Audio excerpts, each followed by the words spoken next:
Hello everybody, welcome back to our series on interactive activities or activities that we teachers, whether we work as bilingual teachers or language teachers or content area teachers, can use to get students to interact more in the classroom and to collaborate more with one another. Well, the activity today is called Big Group Paraphrasing.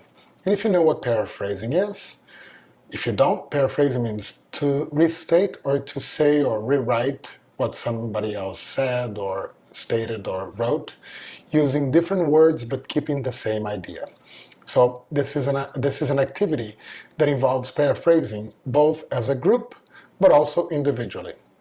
And it's good to get students to practice active listening, oral language, and vocabulary.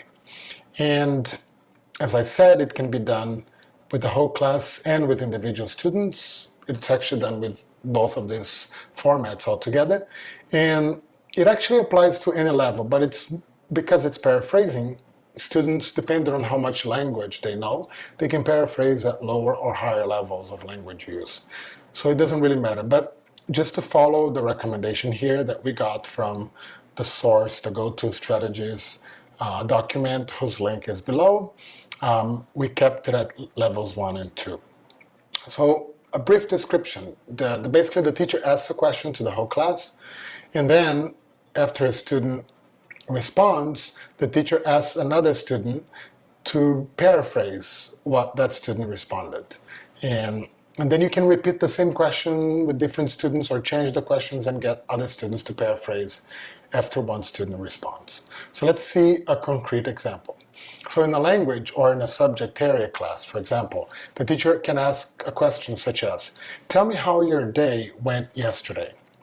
And the important thing about this question is that this is not a one sentence, actually this is not a question that demands a one sentence response. The student will probably have to provide more information than just a sentence. Well, yesterday I woke up and I went to school, and then I met my friends in the afternoon, we did homework together, and then we went to the movies and we saw the new, I don't know, Spider-Man movie, or whatever that is. So that student will give an answer like that. Why is it important, and even better, that the student does not provide just a one-sentence answer? It's just because we don't want the listeners to memorize the information. We want the listeners to get the main idea and then paraphrase it. And then you can turn to another student and say, hey, what did X just say? Say it in your words. Well, he said that he went to the movies and blah, blah, blah, and met with some friends and they helped each other with homework.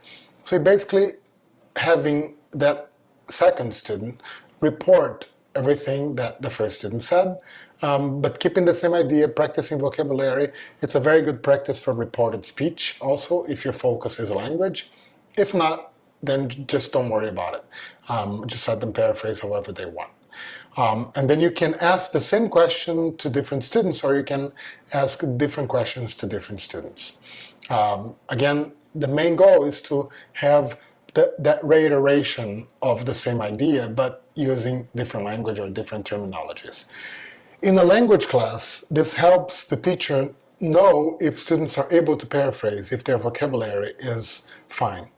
In a content area class, it helps the teacher know if they really understood complex concepts. So for example, if I am a geography teacher, and I ask a student, tell me what you learned about volcanoes.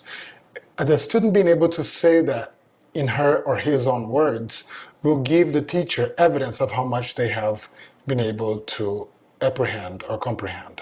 And you can ask several students to do that. Some variations here. So there's so many variations. Some include the teacher can split the class into two groups that can compete if you want to do it like a healthy competition, so that which group can paraphrase better with more details, for example. And the teacher can ask a question, have a student respond, and ask all other students, there's an S missing here, to write down a paraphrase in a piece of paper.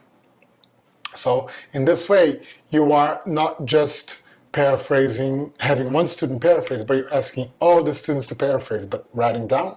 And then maybe you can get 2 or 3 volunteers to read their paraphrase and say, hey, let's share how you paraphrased your classmate.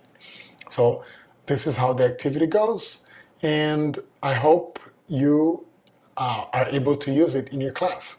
See you in the next video.